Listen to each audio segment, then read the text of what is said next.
मानी Rahim elementary school educator labour and human resource department 2019 का previous paper solve करते हैं। और सबसे पहला सवाल हमारे पास है, Kofi Annan belongs to which country. Kofi Annan किस कंट्री से इनका ताल्लुक था? इनका ताल्लुक घाना से था। बेसिकली जो कोफी अनान है ये यूनाइटेड नेशन के सेक्रेटरी जनरल भी रह चुके हैं। और कौन से नंबर के सेक्रेटरी जनरल हैं? ये 7th नंबर के सेक्रेटरी जनरल हैं। Secretary general of United nation, और ये कौन से नंबर के हैं? ये 7th नंबर के हैं, याद रखिएगा। और फिर 8वें नंबर पे कौन से हैं? बान की मून साहब हैं। 8वें नंबर पे बान की मून साहब हैं। और जो मौजूदा हैं वो हैं अंतोनियो गुतरेस साहब हैं। अंतोनियो गुतरेस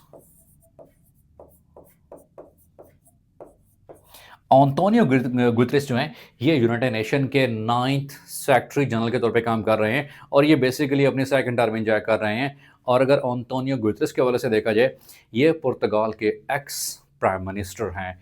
इनका ताल्लुक किस कंट्री से है? इनका ताल्लुक पुर्तगाल से है। और ये पुर्तगाल में वहाँ पर कौन से ओहदे पे ये रहे हैं? इन्होंने अपने फ़राइज़ मंसूबी सर अंजाम दिए हैं। ये एक्स प्राइम मिनिस्टर रह चुके हैं पुर्तगाल के। और फिर यूनाइटेड नेशन के हवाले से ये सबसे अहम क्वेश्चन है रिगार्डिंग सेक्रेटरी जनरल के यूनाइटेड नेशन के फर्स्ट सेक्रेटरी जनरल कौन से हैं? वो हैं ट्राई गिव लाई, याद रखिएगा।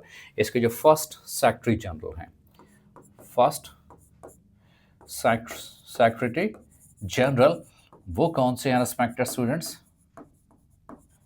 वो हैं ट्राई गिव लाई। ट्राई गिव लाई है। और फिर ये सवाल सबसे अहम है कि पहले तो ये हैं, दूसरे कौन से हैं? वो हैं डॉग हैमरस्किल। सेकंड कौन से हैं? डॉग हैमरस्किल। और ये वही सेक्रेटरी जनरल हैं यूनाइटेड नेशन के जो कि एयरप्लेन क्रैश में इनका इंतकाल हो जाता है। तो ये भी सबसे अहम सवाल है कि कौन से ऐसे यूनाइटेड नेशन के सेक्रेटरी जनरल हैं जो एयरप्लेन क्रैश में इंतकाल फरमा जाते हैं। कांगो में पीस कॉन्फ्रेंस पे जा रहे थे, लेकिन शूमिया किस्मत उनका साथ नहीं दिया, एयरप्लेन क्रैश हुआ और उनका इंतकाल हुआ। तो ये भी मोस्ट रिपीटेड क्वेश्चन है कि यूनाइटेड नेशन के कौन से सेक्रेटरी जनरल हैं जो कि एयरप्लेन क्रैश में इंतकाल फरमा गए थे? वो कौन से थे? सेकंड नंबर पर डैग हैजमेल साहब हैं जो कि कांगो जा रहे थे अमन की कॉन्फ्रेंस के हवाले से। और respected students, that is regarding Nelson Mandela साहब। I never lose, I either win or learn. या तो मैं जीत जाता हूँ या तो मैं सीख जाता हूँ। एज सेड बाई जो कि जनूबी अफ्रीका के सबसे पहले सियाफाम सदर रह चुके हैं नेल्सन मंडेला साहब। और हर साल 18 जुलाई को नेल्सन मंडेला डे भी सेलिब्रेट किया जाता है। तो उनके हवाले से सवाल ये था कि Nelson Mandela was born in 18 जुलाई 1918 में इनकी पैदाइश होती है। अजीम इनकलाबी रहनुमा जो कि 27 साल तक जेल में रहे थे जी। 27 ईयर्स इनको 27 साल तक पाबंद सलासल किया जाता है। लेकिन उसके बाद जब आते हैं तो अपने आप को एक अजीम रहनुमा के तौर पर साबित करते हैं। और फिर साउथ अफ्रीका के पहले से आफाम सदर होने का एजाज़ भी इनको हासिल है। और फिर इनकी अजीम पीस के वजह से खिदमत की बिना पर इनको नोबल पीस प्राइज़ भी दिया जाता है 1993 में, याद रखिएगा। नोबल प्राइज़ 1993 में इनको दिया जाता है। नोबल प्राइज़ किस कैटेगरी में दिया जाता है? पीस की कैटेगरी में दिया जाता है। और फिर ये सबसे अहम सवाल है कि पाकिस्तान की तरफ से भी नेल्सन मंडेला साहब को उनकी अजीम खिदमत के अतराफ़ में निशान पाकिस्तान एजाज़ दिया जाता है 1992 को, जब पाकिस्तान दुनिया क्रिकेट में चैम्पियन और फातेह बनता है। तो उस हवाले से अपने याद रखना है कि नेल्सन मंडेला साहब को भी उसी साल ही पाकिस्तान की तरफ से निशान पाकिस्तान अवार्ड दिया जाता है। पाकिस्तान की तरफ से कौन सा अवार्ड दिया जाता है? निशान पाकिस्तान अवार्ड दिया जाता है। रिस्पेक्टेड स्टूडेंट्स, निशान पाकिस्तान अवार्ड दिया जाता है 1992 में इनको दिया जाता है। और फिर इनकी ऑटोबायोग्राफी के ऊपर एक किताब भी लिखी गई है, उसका नेम है higher than hopes. It is written by, किसने ये किताब लिखी है? फातिमा मीर साहब ने लिखी है जी। इनकी जो बायोग्राफी है, हायर देन होप्स, एक किताब है, हायर दैन होप्स, इनकी ऑटोबायोग्राफी के ऊपर किताब है। और ये किताब जो है ये फातिमा मीर साहब ने लिखी थी, रिस्पेक्टेड स्टूडेंट। तो नेल्सन मंडेला साहब दुनिया में एक अजीम इनकलाबी रहनुमा के तौर पर ये नमूदार हुए थे। 27 साल जब इन्होंने जेल काटी थी, उसके बाद इन्होंने अपना पॉलिटिकल कैरियर भी स्टार्ट किया था। तो ये भी सबसे अहम सवाल है कि नेल्सन मंडेला डे कब सेलिब्रेट किया जाता है। नेल्सन मंडेला डे हर साल 18 जुलाई को सेलिब्रेट किया जाता है। और इसका आगाज़ कौन से ईयर से हुआ था? 2010 में ये आगाज़ हुआ था कि नेल्सन मंडेला डे सेलिब्रेट होना चाहिए। तो ये भी सबसे अहम सवाल है कि नेल्सन मंडेला डे कब सेलिब्रेट किया जाता है। हर साल 18 जुलाई को सेलिब्रेट किया जाता है। Initially it was started in which year? और सबसे पहले ये 2010 में नेल्सन मंडेला डे स्टार्ट हुआ था। फिर कितने साल इनको पाबंद सलासल किया गया, put behind the jar bars रखा गया।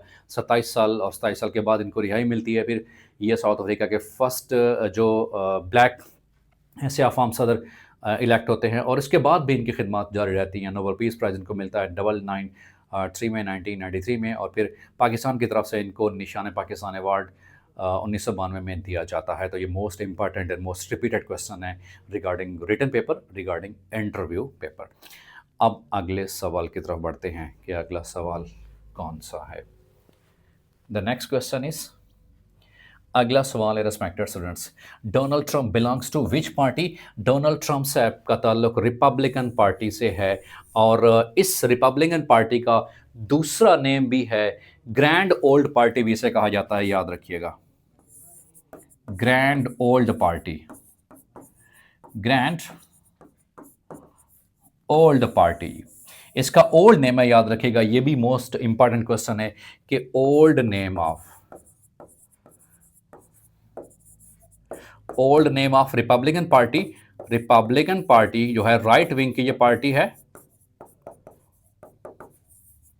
और इसका जो डोनाल्ड ट्रंप साहब ने इंतखाबात में हिस्सा लिया था, जिस वक्त डोनाल्ड ट्रंप साहब जो हैं वो इलेक्ट होते हैं अमेरिका के 47 प्रेसिडेंट के तौर पर।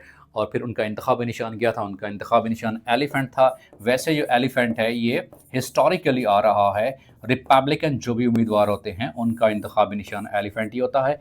और डोनाल्ड ट्रंप साहब अमेरिका के 45th और 47th प्रेसिडेंट रह चुके हैं। इनका जो पहला टेन्योर है बतौर 45th प्रेसिडेंट, याद रखिएगा, बोथ और 45th प्रेसिडेंट।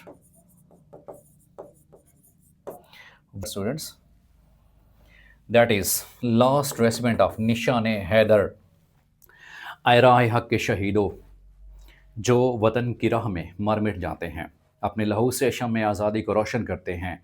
जो रुके तो कोहे गिराते हम, जो चले तो जहाँ से गुजर गए, रहे यार हमने कदम कदम तुझे यादगार बना दिया। वतन के अजीम सपूतों की अज़मत को सलाम है, जो सब ज़िलाली परचम की लाज रखते हुए अपने लहू का नजराना पेश करते हैं। ऐसे अजीम फ़ौजी सपूत कि जो वतन की हिफाजत के लिए अपनी जान का नजराना देते हैं।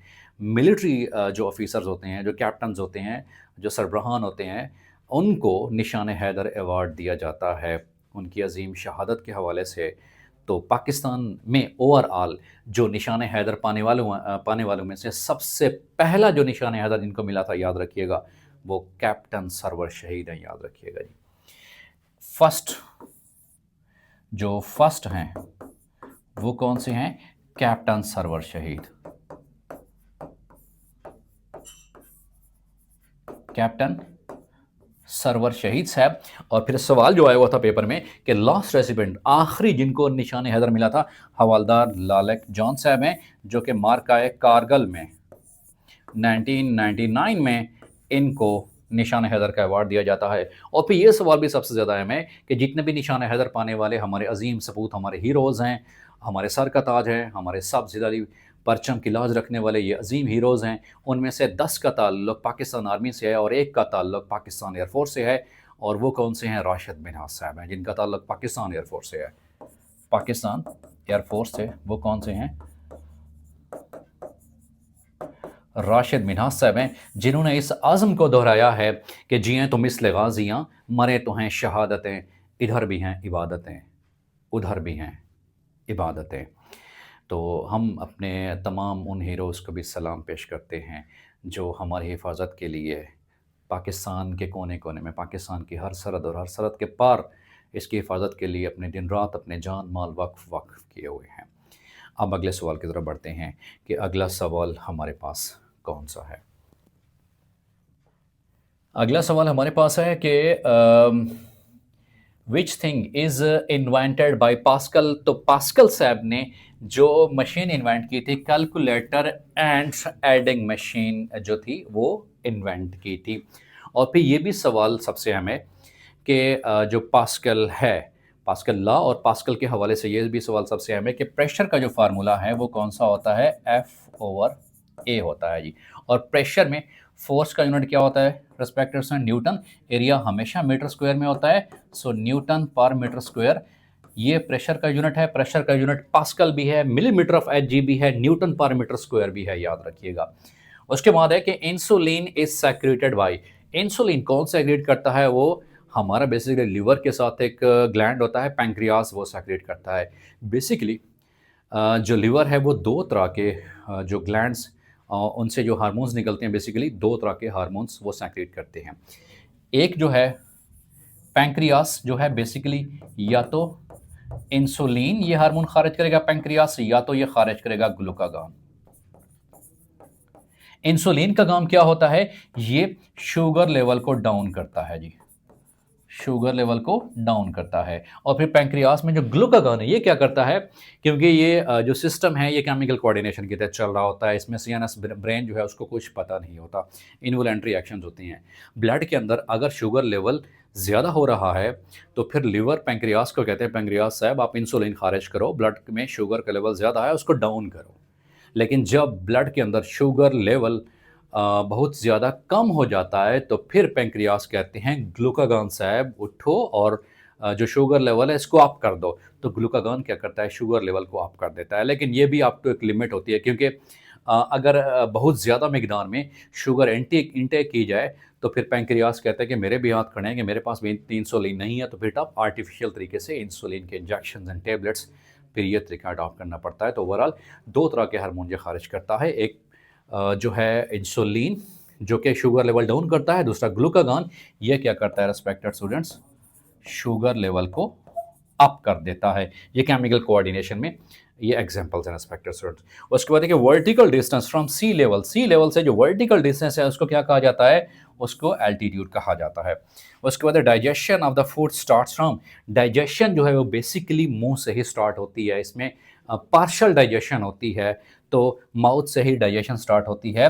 अब एक्चुअल जो डाइजेशन होती है, सबसे ज़्यादा डाइजेशन वो कहाँ पे होती है? वो स्मॉल इंटेस्टाइन में होती है। साइंस के हवाले से ये क्वेश्चंस पूछे हुए थे। अब अगले सवाल की तरफ बढ़ते हैं कि अगला सवाल कौन सा है रिस्पेक्टेड स्टूडेंट्स? अगला सवाल है कैपिटल ऑफ न्यूजीलैंड। न्यूजीलैंड का कैपिटल क्या है? वेलिंगटन न्यूजीलैंड का कैपिटल है। और न्यूजीलैंड की टीम को किवीज भी कहा जाता है। उसके बाद है कि कोरियोग्राफी रेफर्स टू, ये आर्ट ऑफ डांसिंग से रेफर्ड है। एक्चुअली इंग्लिश के हवाले से वन वर्ड सब्स्टिट्यूशन है। वन वर्ड सब्स्टिट्यूशन के हवाले से मोस्ट इंपॉर्टेंट क्वेश्चंस हैं कि एंटोमोलॉजी किसे कहा जाता है? Entomology is related to scientific study of insects है रिस्पेक्टेड स्टूडेंट्स, याद रखिएगा। Scientific study of insects. और हेमाटोलॉजी क्या है बेटा respected students? Haematology is relevant to scientific study of blood है, याद रखिएगा। वन वर्ड सब्स्टिट्यूशन के हवाले से ये मोस्ट इंपॉर्टेंट क्वेश्चंस हैं कि एंटोमोलॉजी किसे कहते हैं? Scientific study of insects. Haematology किसे कहते हैं? Scientific study of blood. और प्लांट्स की जो साइंटिफिक स्टडी है उसका नाम दिया जाता है बॉटनी कहा जाता है, साइंटिफिक स्टडी ऑफ प्लांट्स। और एनिमल्स की जो साइंटिफिक स्टडी है उसका नाम दिया जाता है ज़ूलॉजी, नाम दिया जाता है रिस्पेक्टेड स्टूडेंट्स, ज़ूलॉजी। एनिमल्स की जो साइंटिफिक स्टडी है। और इसी तरह से वन वर्ड जो सब्स्टिट्यूशन है, bacteriology scientific study of bacteria, virology scientific study of जो वायरस है उसको वायरोलॉजी कहा जाता है। और पेलियंटोलॉजी क्या है respected students? Palaeontology the scientific study of fossils, कि फॉसल्स की साइंटिफिक स्टडी के नाम वो क्या कहलाता है, पेलेंटोलॉजी कहलाता है। एंड फॉसल्स क्या है, these are dead remains of living organism, जो जिंदा जानदार हैं उनकी मुर्दा बाकियात हैं, वो living organism either in the form of human being, either in the form of animals, the plants, the birds, insect, pest, उन सब की जो भी डेड रिमेन्स हैं जो कि under the surface of earth buried है, उनको क्या नाम दिया जाता है, उनको फॉसल्स नाम दिया जाता है। बाद में इनसे क्या है, फॉसल्स फ्यूल्स भी निकल रहे होते हैं। अगला सवाल हमारे पास है कि capital of democratic republic of Korea, Pyongyang's इसके कैपिटल का नाम है। उसके बाद है कि Qantas is the airline of which country, ये ऑस्ट्रेलिया है, और ऑस्ट्रेलिया है वो वाहिद कंट्री है जिसने सबसे ज़्यादा आईसीसी वर्ल्ड कप जो है जीतने का एजाज़ इसको हासिल रहा है। इनको कैंगरूज भी कहा जाता है। अगले सवाल की तरफ बढ़ते हैं। अगला सवाल हमारे पास है respected students, from where ice hockey originated. Ice hockey कहाँ से इसका जो आगाज़ हुआ था, वो कनाडा से इसका आगाज़ हुआ था रेस्पेक्टेड स्टूडेंट। उसका कहने के president of Turkiye Recep Tayyip Erdogan found of which game in his young age, तो वो फुटबॉल के बहुत ही ज़्यादा शौकीन रहे थे। उसके बाद in which year security council increased 10 to 15, वो 1965 में इसके मेंबरान की तादाद बढ़ाई गई थी। उसके बाद कि बटरफ्लाई स्ट्रोक एसोसिएटेड विद, ये स्विमिंग से एसोसिएट जो लिंक करता है, एक्चुअली इसमें चेस्ट की मदद से जो है वो स्विमिंग की जाती है और आर्म को फैलाकर, ताकि रनिंग में बहुत ही ज़्यादा चलने में और जो मुकाबला है उसको जीतने में आसानी हो सके। तो ये किस से लिंक करता है, ये स्विमिंग से लिंक करता है रेस्पेक्टेड स्टूडेंट्स। अगला सवाल है हमारे पास, who is the writer of Futuhul Buldan, ये याह्याउल बदौरी साहब हैं। उसके बाद who is the father of liberalism, जो इज्म है बेसिकली ये फिलॉसफी को ज़ाहिर करता है, याद रखिएगा जी, ठीक है। और ये जॉन लॉक साहब हैं जी। उसके बाद who was the first Muslim king of India, Qutbuddin Aibak साहब हैं, याद रखिएगा। और फिर ये भी सबसे अहम सवाल है कि मुगलिया सल्तनत की बुनियाद किसने रखी थी, ज़हीरुद्दीन बाबर साहब ने रखी थी इंडिया में। तो ये भी सबसे अहम सवाल है कि मुगलिया सल्तनत की बुनियाद, मुगलिया सल्तनत की बुनियाद किसने रखी थी, याद रखिएगा, ज़हीरुद्दीन बाबर साहब ने, ज़हीरुद्दीन बाबर साहब ने बुनियाद रखी थी। उसके बाद है कि he is a very good swimmer. अब एक स्विमर जो है ये बेसिकली क्या है, एक नाउन है। तो बाज़ का तो वर्ब से भी नाउन बनता है, जैसे बाई से बायर है, सेल से सेलर है, स्विम से स्विमर है, प्ले से प्लेयर है। तो बेसिकली ये नाउन है। तो इंग्लिश के हवाले से ये सवाल पूछा हुआ था कि he is a very good swimmer. अब गुड के हवाले से देखा जाए, गुड क्या है, ये बेसिकली एडजेक्टिव है रेस्पेक्टेड स्टूडेंट्स। और अगर एडजेक्टिव की कैटेगरी में देखा जाए तो रेस्पेक्टेड स्टूडेंट्स ये इर्रेगुलर एडजेक्टिव है। इर्रेगुलर एडजेक्टिव ऐसी एडजेक्टिव होती हैं कि जिनकी कंपैरेटिव और सुपरलेटिव डिग्री बनाने के लिए हमें ER और EST नहीं लगाना पड़ता, रेदर देन एक डिफरेंट वे से, इर्रेगुलर पैटर्न से उसकी कंपैरेटिव और सुपरलेटिव डिग्री बनती है। So good, better, best. Well भी इसी तरह से, well, better, best. And same is the case, bad, worse, worst, and ill, worse, worst होता है। ये कौन सी एडजेक्टिव्स हैं, ये इर्रेगुलर एडजेक्टिव्स हैं। और रेगुलर एडजेक्टिव्स वो एडजेक्टिव्स होती हैं कि जिनकी कंपैरेटिव और सुपरलेटिव डिग्री बनाने के लिए ER और EST का इजाफा करना पड़ता है, like cool, cooler, coolest, wise, wiser, wisest, big, bigger, biggest, hot, hot, hottest, and many more as well. और फिर उसके साथ में जो वेरी लगा है, बहुत ही टेक्निकल क्वेश्चन है, अक्सर औकात इम्तिहानों में ये सवाल रिपीटेड है। यहाँ तो नहीं पूछा हुआ था, लेकिन रेस्ट ऑफ द जो कमीशन के एग्जाम है वहां ये सवाल पूछा हुआ था कि वेरी बेसिकली क्या है। तो वेरी याद रखिएगा, यहां पर एडवर्ब है रेस्पेक्टेड स्टूडेंट, क्योंकि एक जो एडवर्ब है, इंग्लिश के हवाले से adverb describes the three things. एक तो एडवर्ब वर्ब को बयान करता है, एक तो एडवर्ब एडजेक्टिव को बयान करता है, और तीसरा एक एडवर्ब दूसरे एडवर्ब को भी बयान करता है। फॉर एग्जाम्पल, ही स्पीक्स, वो बोलता है, he speaks loudly. So loudly is an adverb because it is increasing in the meaning of a verb. Speak के मानी में ये इजाफा कर रहा है। और एक एडवर्ब एडजेक्टिव को बयान करता है, जैसा यहाँ पे बेटा बयान किया गया है कि he is very good swimmer। तो गुड क्या है, एडजेक्टिव है, मैं ADJ लिख रहा हूँ। अब वेरी किसके मीनिंग में इजाफा कर रहा है, गुड के मीनिंग में।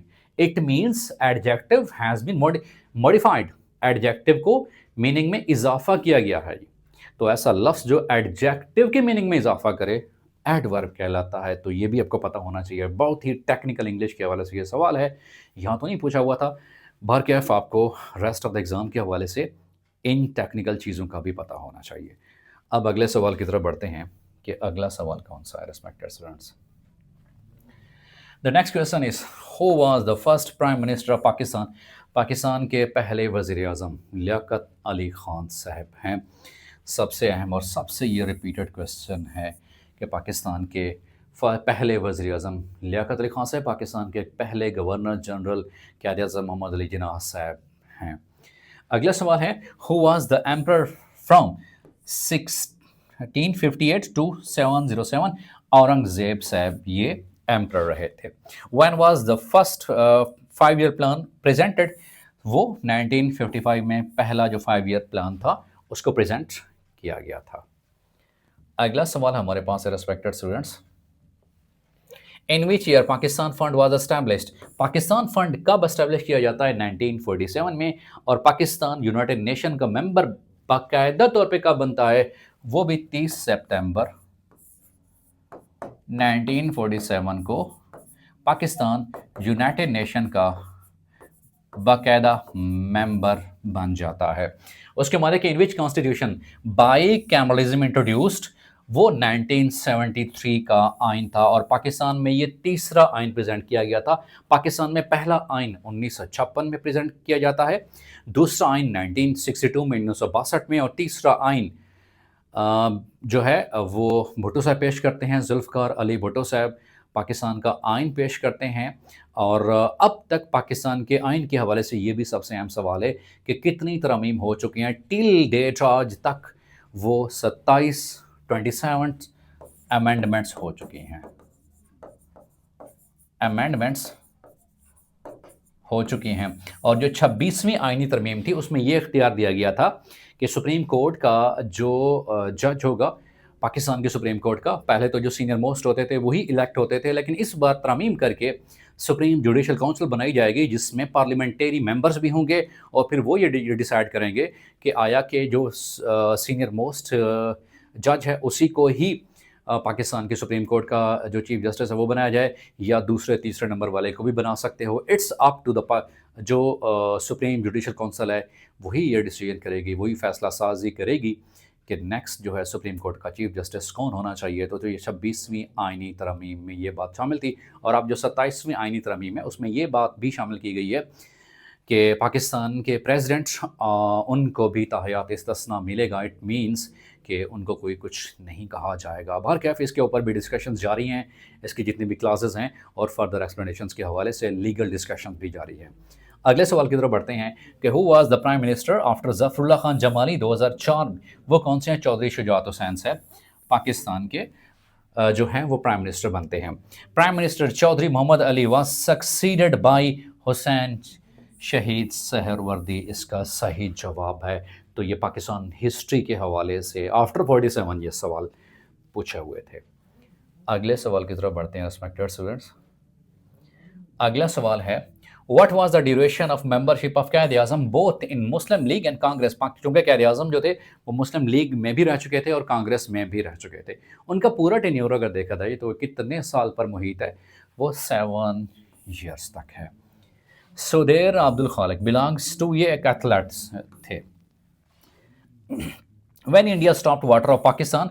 ये 1 अप्रैल 1948 में सबसे पहले इंडिया ने पाकिस्तान का पानी रोक लिया था।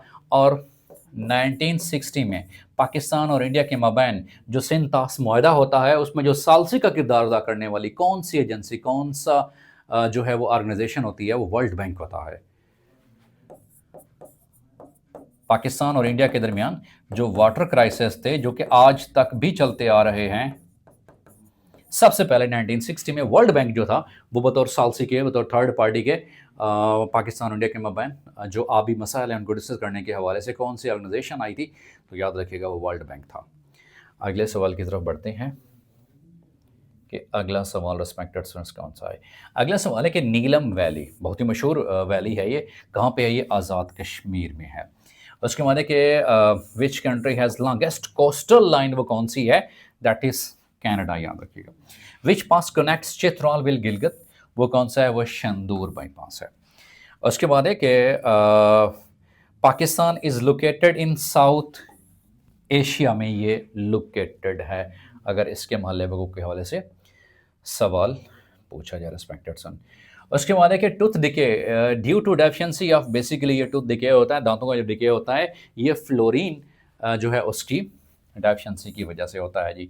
Who presented the theory of survival of fittest, वो कौन से थे? हर्बर्ट स्पेंसर साहब थे जिन्होंने थ्योरी ऑफ फिटेस्ट पेश की थी। और फिर डार्विन साहब ने जो थी वो नेचुरल सिलेक्शन की थ्योरी पेश की थी। ये भी सवाल पूछा जाता है, मोस्ट रिपीटेड है कि who presented the theory of natural selection, वो किसने पेश की थी? वो डार्विन साहब ने पेश की थी। और डार्विन साहब के बकौल कि नेचर जिस चीज़ को, जिस स्पीशीज़ को सर्वाइवल के लिए कहती है, जिस स्पीशीज़ को वो मौका देती है, तो वही स्पीशीज़ अगली जनरेशन में आगे वो ट्रांसफ़र हो जाती है। इट मीन्स कि नेचर सेलेक्ट करती है कि किसने सर्वाइव होना है या किसने सर्वाइव नहीं होना, अगली जनरेशन तक किसने जाना है। तो theory of natural selection it was given by ये डार्विन साहब ने दी थी। उसके माने कि नैनो टेक्नोलॉजी, इसका मतलब है कि एक्सट्रीमली स्मॉल टेक्नोलॉजी, बिल्कुल माइन्यूट सी, फिजिक्स में वैसे ज़्यादा इस्तेमाल होती है रिस्पेक्टेड स्टूडेंट्स। और उसके बाद है कि kinetic energy possess due to the body, वो मोशन की वजह से है। वो काइनेटिक एनर्जी होती है जब कोई बॉडी मूव कर रहा हो। और याद रखिएगा डायनामिक जब भी वर्ड आए बेटा respected students, dynamic it means the movement.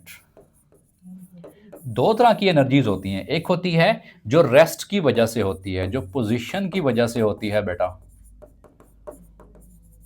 वो कौन सी होती है? उसको नाम दिया जाता है पोटेंशियल एनर्जी, नाम दिया जाता है, ये पोटेंशियल एनर्जी नाम दिया जाता है। P is equal to W is equal to M G H बी से कहा जाता है। और कैनेटिक एनर्जी का जो फार्मूला होता है बेटा, kinetic energy is equal to 1/2 M V square. और अगर फिजिक्स के हवाले से देखा जाए तो kinetic energy basically equal to work done है, क्योंकि जब भी किसी बॉडी के ऊपर फोर्स लगती है तो बॉडी में डिस्प्लेसमेंट आता है। So the product of force and displacement it is equal to work done. ये भी मोस्ट टेक्निकल क्वेश्चन है बेटा। अगले सवाल की तरफ बढ़ते हैं कि अगला सवाल कौन सा है। अगला सवाल है in which Windows version option my computer introduce, सबसे पहले विंडोज 95 में इंट्रोड्यूस किया गया था। उसके बाद है कि 7% ऑफ 42 इज, मैथ के हवाले से सवाल था। तो याद रखिएगा जब भी परसेंट के हवाले से वह सवाल पूछे, इसका मतलब है कि ओवर 100 या बट्टा 100, जिसको हम उर्फ आम में कहते हैं। तो 7% का मतलब यह है बेटा कि 7/100। और ऑफ का मतलब जब भी आए बेटा याद रखना है, इसका मतलब होता है ज़र मल्टीप्लाई होता है। इसका मतलब क्या होता है? इक्वल होता है। और मैथ का रूल ये है कि जो चीज़ फाइंड आउट करना है उसको इक्वेशन के राइट साइड पे रखते हैं। तो देखिएगा 7% ऑफ 42 इज 7% मीन 7/100। ऑफ का मतलब होता है ज़र्ब, मैंने ज़र्ब मल्टीप्लाई कर दिया 42। अब मैं सिंपल कर देता हूं बेटा कि 7 को मैं मल्टीप्लाई करता हूं 42 के साथ, तो मेरे पास इसका जवाब आता है कि जब 7 2s are 14, ठीक है, और 7 4s are 28, और ये कितना होगा 29। तो ये बनेगा 294। जब मैं बट्टा करूंगा 100, तो 2 के बाद पॉइंट 1 2, 2 के बाद मैंने पॉइंट इशारिया लगा देना है, 2.94 इसका सही जवाब है। अगला मैथ का सवाल है कि सॉल्व 1/4 माइनस 1/4, बिल्कुल आसान सा सवाल है बेटा कि 1/4 माइनस 1/4। तो सबसे पहले मैंने का क्या लेना है? एलसीएम मैंने ले लेना है, और 4 का 4 ही आएगा डेफिनेटली, दोनों तरफ 4 है तो 4 है, 4 1 4 4 1 आएगा, तो 1 मल्टीप्लाई 1 1 ही आएगा, माइनस 4 4 1 1 मल्टीप्लाई 1 1 ही आएगा, 1 माइनस 1 0 0/4। और मैथ के रूल के मुताबिक 0 जिस किसी के साथ मल्टीप्लाई हो या जिस किसी के साथ डिवाइड हो या जिस किसी के साथ तकसीम या ज़र्ब खाए उसको भी 0 कर देती है। सो 0 डिवाइडेड बाई 4, तो आंसर क्या है बेटा? 0। अगर 0 मल्टीप्लाइड बाई 4 आए तो इसका मतलब भी क्या है बेटा? 0 ही होता है। उसके बाद अगला सवाल है कि 280 माइनस 120 माइनस 320 प्लस 50। तो याद रखिएगा बेटा एक रूल होता है डिमास का रूल बेटा, वैसे बेसिक्स मैथ के हवाले से डिमास, डिवीजन सबसे पहले, फिर बाद में क्या है बेटा? मल्टीप्लिकेशन, फिर बाद में क्या आता है? एडिशन, और आखिर में क्या आता है? सब्सट्रैक्शन। और फिर बोर्ड मास का रूल भी है अभी, ठीक है, पहले ब्रैकेट का अमल आएगा, ठीक है, बार का अमल आएगा, फिर स्मॉल ब्रैकेट्स का अमल आएगा। लेकिन चूंकि यहाँ वो नहीं दी गई अलामत, इसलिए सिंपल एडिशन, मल्टीप्लिकेशन और सब्सट्रैक्शन का रूल ही है। तो अपने याद रखना है कि डिमास रूल याद रखना है। तो सबसे पहले किसका अमल करेंगे? मैथ रूल के मुताबिक डिवीजन का, उसके बाद बेटा एम मल्टीप्लिकेशन का, उसके बाद ए एडिशन का, और आखिर में सब्ट्रैक्शन का अमल करेंगे। तो सबसे पहले हमें क्या करना चाहिए? चूंकि ब्रैकेट आई हुई है बेटा, तो मैं ये लिखूंगा बेटा 280 माइनस 120। अब ये माइनस माइनस के साथ ज़र्ब खाएगा, तो माइनस माइनस क्या होता है बेटा? माइनस जिस किसी के साथ भी ज़र्ब खाएगा उसको उलट कर देगा, ठीक है। तो माइनस माइनस का ज़र्ब खाएगा, ये आ जाएगा plus 320 plus 50 is equal to. अब मेरे पास दो हैं, एक एडिशन है, दूसरा सब्ट्रैक्शन है। तो सबसे पहले किसका अमल करते हैं? यहाँ रूल देखो, डिमास में एडिशन पहले सब्ट्रैक्शन बाद में। इसका मतलब है कि एडिशन यहाँ इन दो के दरमियान आ रही है। 320 जमा 50, ये कितना हो जाएगा? 370। अब मैं इसको लिख सकता हूँ कि बेटा 280, मैं यहाँ पे इसको लिख के दे रहा हूँ क्लियर कट बेटा। सबसे पहले 280 है, 280 280 माइनस 120, उसके बाद 320 जमा 50, ये कितना हो जाएगा? 370 हो जाएगा बेटा, ये प्लस 370। अब दो ही चीज़ें मेरे पास हैं, ये माइनस की हैं और ये दो प्लस की हैं। तो 370 और 280 को अगर मैं प्लस करूं बेटा, 370 280 को प्लस करें रिस्पेक्टेड स्टूडेंट्स, 0 7 और 8 15 1 3 5 6, ये आ जाएगा मेरे पास कितना बेटा? 650 आएगा। अब 650 में से माइनस किसको माइनस करना है? 120 को। आप देखिएगा बेटा, 650 माइनस 120, 0 0, 5 में से 2 गया 3, 6 में से गया 5, तो 530, और 530 इसका राइट आंसर है। और ये कैसे आया है, ये मैंने आपको डिटेल से बेटा यहाँ पे समझा दिया है। एंड आई थिंक सो कि ये जो बेसिक्स के ट्रिक, मैथ के ट्रिक्स हैं बेटा, ये भी आपको जहन नशीन करने चाहिए, बिकॉज वन पेपर के हवाले से ये ट्रिक्स, ये रूल्स, कंसेप्ट्स बहुत ही अहम हैं। अब अगले सवाल की तरफ बढ़ते हैं कि अगला सवाल कौन सा था रिस्पेक्टेड स्टूडेंट्स। अगला सवाल हमारे पास है बेटा, दैट इज कि if a man washes 8 cars in 18 minutes, how many cars are washed in 3 hours? अब यहाँ पे बेटा हमने क्या करना है? बेसिकली यहाँ पे प्रोपोर्शन हम ये देखेंगे कि डायरेक्ट है रिलेशनशिप या इनडायरेक्ट है। तो हमारे पास कार्स और मिनट्स हैं, हमने मालूम क्या करना है भाई? How many cars. तो मैंने कार्स को, मैथ का रूल मैंने समझा दिया कि हमेशा राइट साइड पे रखते हैं बेटा, जो चीज़ फाइंड आउट करनी होती है। तो मैं लिखूंगा बेटा टाइम, टाइम किस में बेटा? मिनट्स में बेटा, टाइम इन मिनट्स, क्योंकि मैंने यूनिट सेम रखना है। और इसके साथ क्या है? कार्स हैं बेटा जी। रिस्पेक्टेड स्टूडेंट्स, कितना टाइम है तो कितने कार हैं? तो ये सबसे पहले हमारे पास अगर 18 मिनट हैं तो कार कितनी हैं? 8 है जी। और फिर वो कहता है कि 3 घंटों में 3 आवर्स, तो पहले मैंने 3 आवर्स के क्या बनाने हैं? मिनट्स बनाने हैं जी। और आपको पता है कि घंटे में 60 मिनट होते हैं, तो मैं 3 ज़रब 60 करूंगा बेटा, 180 आ जाएगा जी, ठीक है। अब 18 से मिनट हैं तो 8 कारें हैं, 180 मिनट्स होंगे तो कितनी कारें वॉश हो जाएंगी? देखो यहाँ पे हमने ये देखना है कि अगर 18 मिनट हैं तो डेफिनेटली 8 कारें वो धो लेता है जी, और टाइम ज़्यादा हो जाएगा तो कारें भी ज़्यादा ही धुलेंगी। तो डायरेक्ट रिलेशनशिप है, मेरी मर्जी में एरो दोनों तरफ से डाउन कर दूं या दोनों तरफ से अप कर दूं, लेकिन होनी सेम चाहिए बेटा।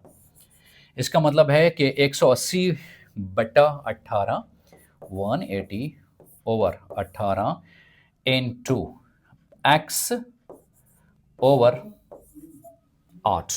अब मैं इनको क्रॉस मल्टीप्लिकेशन करूंगा बेटा, क्रॉस मल्टीप्लिकेशन रिस्पेक्टेड स्टूडेंट, जिसको उर्फे आम में ज़रबे चली पाए कहते हैं, cross multiplication method. So 18 X is equal to 180 ज़रबे 8।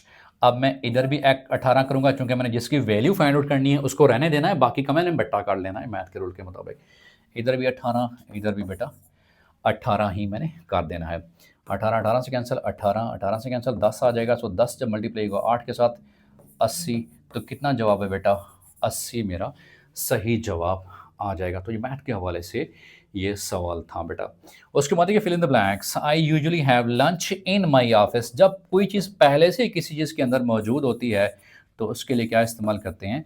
प्रपोजिशन इन इस्तेमाल करते हैं। Fill in the blanks, they said that, वही यहाँ पे टुक आना चाहिए बेटा, दे सेड, अब चूँकि ये बेटा डिक्लेरेटिव सेंटेंस है, नैरेशन रूल के मुताबिक जो डिक्लेरेटिव सेंटेंसेस होते हैं, वहाँ कॉमास ख़त्म करने के लिए हम क्या लगाते हैं? दैट लगाते हैं, याद रखिएगा। इसीलिए दे सेड हमने क्या करना है? रिस्पेक्टेड स्टूडेंट्स, दैट करना है। बट इन केस अगर ये सेंटेंस डिक्लेरेटिव सेंटेंस है रिस्पेक्टेड स्टूडेंट, और अगर ये हमारे पास इंपेरेटिव सेंटेंस है, तो नरेशन रूल के मुताबिक इंपेरेटिव सेंटेंसेस में कॉमास खत्म करने के लिए टू लगाते हैं। इंटरोगेटिव सेंटेंस में, ऑल्दो इंटरोगेटिव सेंटेंस की दो टाइप्स होती हैं, या तो वो सेंटेंस हेल्पिंग वर्ब से स्टार्ट हो, या तो वो सेंटेंस क्वेश्चन वर्ड से स्टार्ट हो। अगर तो वो सेंटेंस हेल्पिंग वर्ब से स्टार्ट है, फिर हम कॉमास खत्म करने के लिए इफ लगाएंगे, या वेदर भी लगा सकते हैं, but most frequently used if होता है। और अगर वो इंटरोगेटिव सेंटेंस सवालिया लफ्ज से स्टार्ट है, for example he said to me how are you, he said to me where are you going, so how, where, why, whose, whom, when, सवालिया लफ्ज हैं। अगर इनसे कोई सेंटेंस स्टार्ट हो नरेशन में जो रिपोर्टेड स्पीच में आएगा, तो फिर कॉमा खत्म करने के लिए कुछ नहीं लगाएंगे। तो ये कॉमा खत्म करने के हवाले से डिक्लेरेटिव सेंटेंस में पूछा हुआ था बेटा, रिस्पेक्टेड स्टूडेंट, याद रखिएगा हम दैट इस्तेमाल करते हैं। सो इसका राइट ऑप्शन क्या है? दैट है। ये इंग्लिश में नरेशन के हवाले से ये सवाल पूछा हुआ था। अगले सवाल की तरफ, काली शलवार और ठंडा गोश्त किसके अफसाने हैं? सादत हसन मंटू साहब के अफसाने हैं, जिनको पाबंद सलासल किया गया था कि आप बेढंगी बातें लिखते हो, बेढंगे अफसाने लिखते हो, अखलाक से गिरी हुई आप लफाजी करते हो। तो मंटू साहब ने कहा कि आप माशरे में से गिरी हुई अखलाकी गिरावट की जो अकदार हैं उनको ख़त्म कर दो, तो मैं भी लिखना ये छोड़ दूँगा। अज़ीम लिखारी, अज़ीम अफसाना नगार सादत हसन मंटू साहब, और जो कि हमेशा फ़ेमिनिज़म को सपोर्ट करते थे, कि औरतों के हकूक़ की बात करते थे। माशरे में जो इस्तेसाली निज़ाम था, ख़ुसूसन जो औरतों के हवाले से एग्ज़िस्ट करता था, और ख़ुसूसन मोरालिटी के हवाले से बहुत कुछ उन्होंने बातें लिखी थी। तो अज़ीम इनकलाबी और अज़ीम अफ़साना निगार जो अदीब थे, ये सादत हसन मंटू साहब थे, कि जिनके लिखे हुए ये अफ़साने हैं कि काली शलवार ठंडा गोश्त। उसके बाद है कि खुदाए सुखन किसे कहा जाता है? मीर तकी मीर को खुदाए सुखन कहा जाता है, गज़ल का खुदा कहा जाता है, शहनशाह गज़ल भी कहा जाता है। सिरहाने मीर के आहिस्ता बोलो, अभी टुक रोते रोते सो गया है। और फिर मुझको शायर ना कहो मीर के साहिब, मैंने कितने गम जमा किए तो दीवान किया। अज़ीम शायर मीर तकी मीर साहब को, जिनका तखल्लुस मीर साहब मीर है, और उनको क्या कहा जाता है? खुदाए सुखन कहा जाता है, गज़ल का खुदा कहा जाता है, शहनशाह गज़ल भी उन्हें कहा जाता है। अगला सवाल है कि ऐसी वाव जो लिखने में तो आए लेकिन पढ़ने में ना आए, साइलेंट कहलाती है, उसे वाव मादूल कहा जाता है। जैसे ख्वाब, जैसे ख्वाजा, लेकिन ख़वातीन में ये असूल नहीं अप्लाई होता, क्योंकि वहाँ पर वाव को पढ़ा जाता है, जबकि ख्वाजा और ख्वाब में नहीं पढ़ा जाता इस वाव को। अगला सवाल है कि नाखून से गोश्त अलहदा नहीं होता से क्या मुराद है? कि गहरे ताल्लुकात जल्द ख़त्म नहीं होते। उसके बाद है कि ताकि निसियाँ पर रखना से मुराद क्या है? कि भूल जाना, ताक दरवाज़े को बोलते हैं, दरवाज़े के पीछे रखना, तो उसे क्या कहा जाता है? भूल जाना। उर्दू के हवाले से ये सवाल पूछा हुआ था।